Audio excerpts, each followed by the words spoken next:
Hello दोस्तों, कैसे हैं आप लोग? आशा करते हैं बहुत ही मस्त होंगे और ज़बरदस्त होंगे और स्वस्थ होंगे भाई आप लोग। ठीक है। तो सबसे पहले तो आप सभी को स्वागत है हमारे यूट्यूब चैनल पढ़ाई अड्डा 6284 पे। और भाई मैंने इससे पिछला चैप्टर प्रकाश डाला था और आप लोगों ने काफ़ी अच्छा मोटिवेट किया मुझे आगे और काम करने के लिए। तो कोशिश करते हैं कि हम आपको आपकी बातों पे खरे उतरे। ठीक है। और अभी तो रात के 1 बज रहे हैं और मैं लेक्चर रिकॉर्ड कर रहा हूँ। चलिए तो कोशिश करते हैं कि आपको पसंद आए हमारी ये पढ़ाने का तरीका।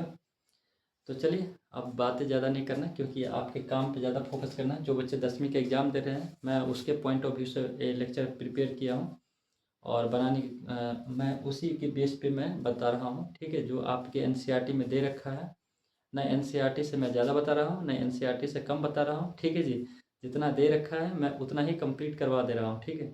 और मैं कोई शो ऑफ करने की कोशिश नहीं करूँगा कि आपको प्लस टू से या कोई ऐसे क्वेश्चन कंपटीशन लेवल का जो लेके उसमें बताऊँ और आपको लगे कि क्या यार मास्टर साहब तो एकदम दमदार है। ठीक है। तो ऐसा कोई ज़रूरी नहीं है भाई। ठीक है। जो आपकी एनसीईआरटी है अगर मैंने वही बता दिया आपको तो मेरे लिए यही बड़ी बात है, और मेरा भाषा आपको समझ में आया तो यही मेरे लिए सौभाग्य की बात है। ठीक है। तो चलिए आप मेरे साथ बने रहिए और कोशिश करते हैं हम फिर। और मैं आज जो भाषा यूज करूँगा वो इंग्लिश होगा। ठीक है भाई।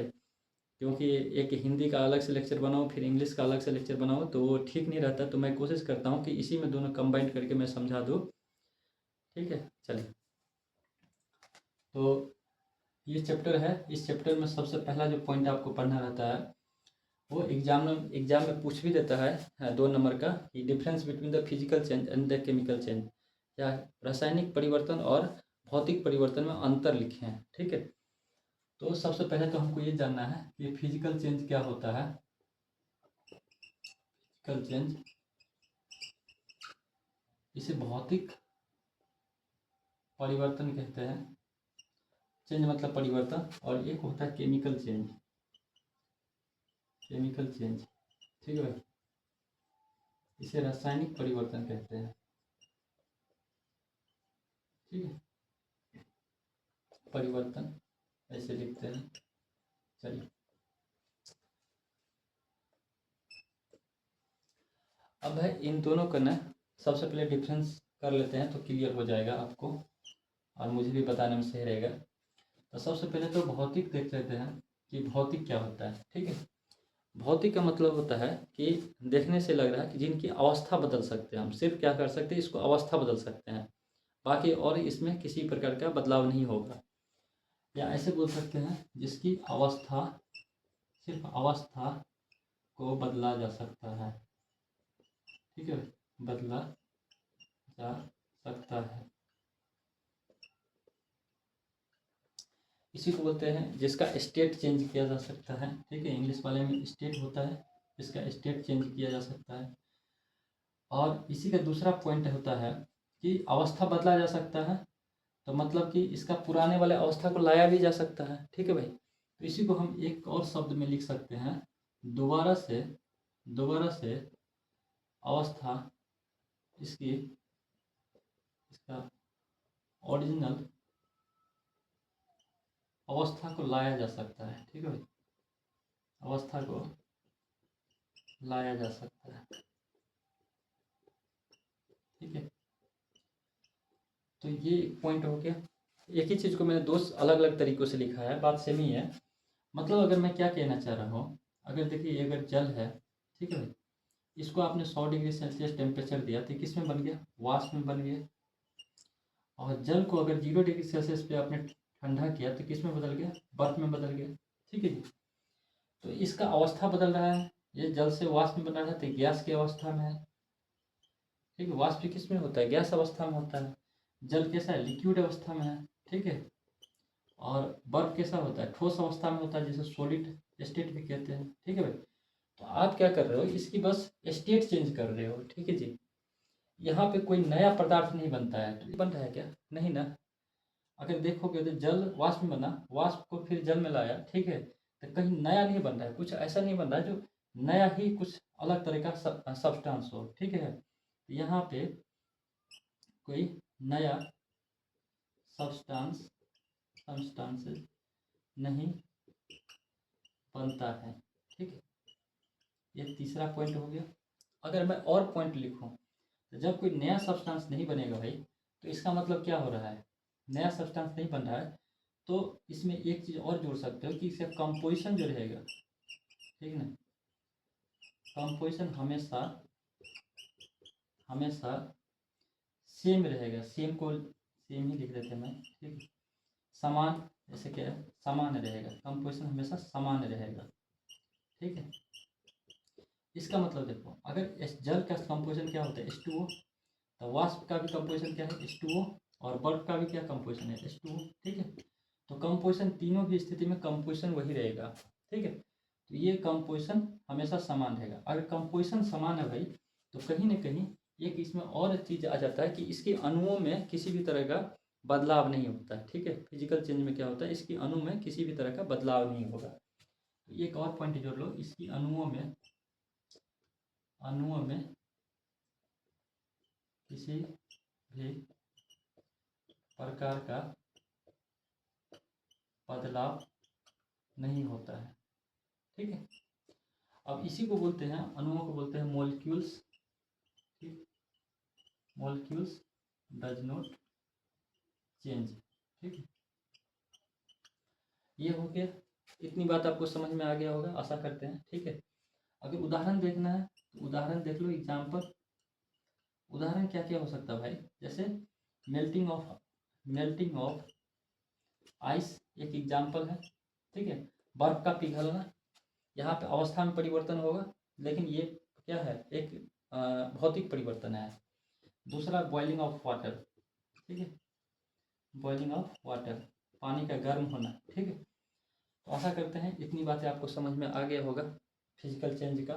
ठीक है, और इसमें एक और पॉइंट जोड़ सकते हो आप। ठीक है, अगर ये यहाँ पे देख रहे हो, वाष्प से अगर जल में बना तो जल से वाष्प में गया। ठीक है, तो यहाँ पे क्या हो रहा है, रिवर्स कर रहा है, मतलब प्रोसेस क्या हो रहा है, जिसे क्या बोलते हैं, रिवर्सिबल बोलते हैं। ठीक है, अंग्रेजी में, मतलब प्रोसेस रिवर्स कर रहा है, मतलब फिर से वही चीज़ आ रहा है, ओरिजिनल आइडेंटिटी इसको रिटेन कर रहे हैं, फिर से दोबारा से हम क्या कर रहे हैं, वही चीज़ फिर से ला रहे हैं।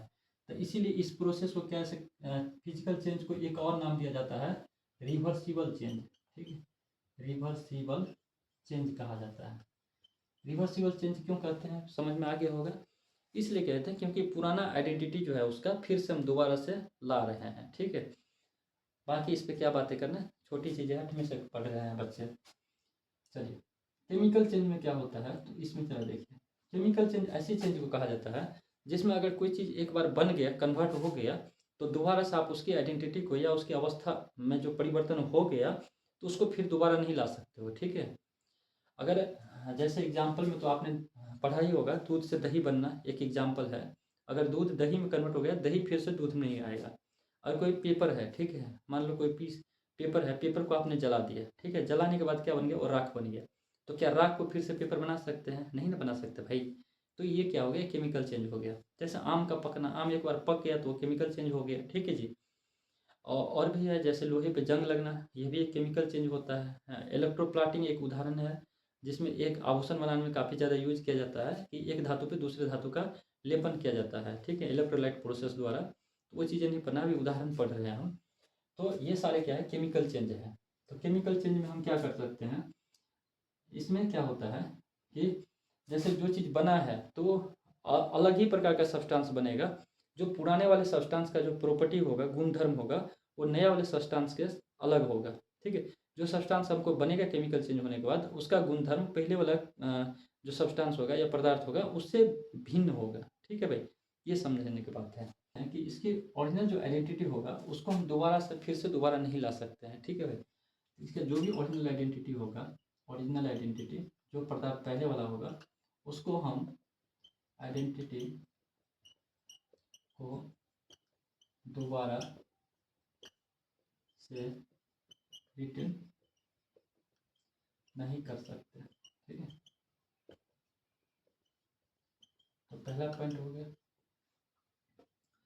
अब इसमें दूसरा पॉइंट हम और क्या ऐड कर सकते हैं, जो भी पदार्थ बनेगा, जो नया पदार्थ का, ठीक है, का फॉर्म होगा, बनेगा, जो भी नया पदार्थ फॉर्म होगा, उसका जो गुण धर्म होगा उनका गुणधर्म, जिसको प्रॉपर्टी कहते हैं, गुणधर्म पहले वाला पदार्थ से भिन्न हो, ठीक है, भिन्न होगा, ठीक है जी। तो ये एक पॉइंट हो गया। गुणधर्म को प्रॉपर्टीज कहते हैं, ठीक है जी। प्रॉपर्टीज, जो भी उनका प्रॉपर्टीज होगा वो अलग होगा, ठीक है। जो जैसे आपने सिंपल देखा, दूध का जो प्रॉपर्टी है, दही का प्रॉपर्टी है, वो बिल्कुल अलग है दोनों का, ठीक है। जैसे लोहे पे जंग लग गया तो उसका जंग लगने के बाद जो प्रॉपर्टी का आएगा वो अलग होगा, रस्टिंग ऑफ आयरन का, ठीक है। तो यही चीज़ मैं बताना चाह रहा था आपको।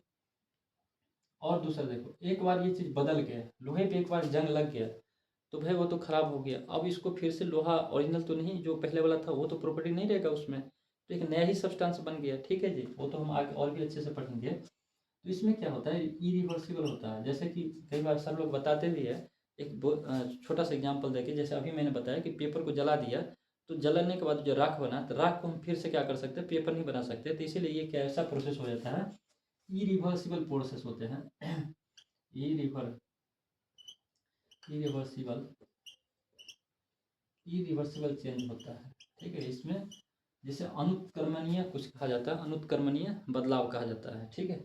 ये उत्क्रमणीय बदलाव होगा, उत्क्रमणीय, ठीक, उत्क्रमणीय, और ये अनुत्क्रमणीय होता है, अनुत्क्रमणीय, ठीक है जी। और इसमें क्या होगा, और क्या हो सकता है, तो देखो अब इसमें क्या होता है, जो अणुओं में, हाँ, अणु जो होता है उसका स्ट्रक्चर बदल जाता है, ठीक है। नया पदार्थ बनेगा तो अणु भी उसका जो होगा, जो पहले वाला पदार्थ का अणु कुछ अलग होगा उसका स्ट्रक्चर, अब जो नया पदार्थ बन रहा है उसका अणु का स्ट्रक्चर अलग हो जाएगा। तो इसमें क्या होता है, अणुओं का जो स्ट्रक्चर होगा, अणुओं का स्ट्रक्चर वो बदल जाएगा, वो बदल जाएगा, ठीक, चेंज हो जाएगा, बदल जाएगा, ठीक। तो मॉलिक्यूल्स ऑफ स्ट्रक्चर चेंज हो जाएगा, ठीक है। तो ये हो गया। अब इसका उदाहरण लिखना है तो उदाहरण लिख सकते हो आप। उदाहरण क्या क्या लिख सकते हो, सिंपल दूध से दही बनना, दूध से दही बनना, ठीक है जी। और क्या हो जाएगा, रस्टिंग ऑफ आयरन, लोहे पे जंग लगना, लोहे पर जंग लगना, ठीक है। आम का पकना, आम का पकना, ठीक है जी। इलेक्ट्रोप्लाटिंग जो बताया, इलेक्ट्रोप्लाटिंग हो गया, ठीक है।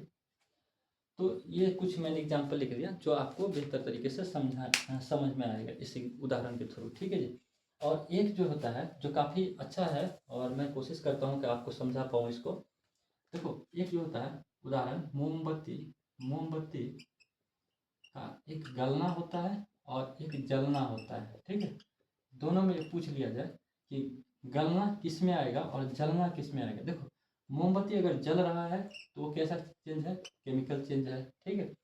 अब मोमबत्ती गल रहा है तो वो कैसा चेंज है, फिजिकल चेंज है, ठीक है।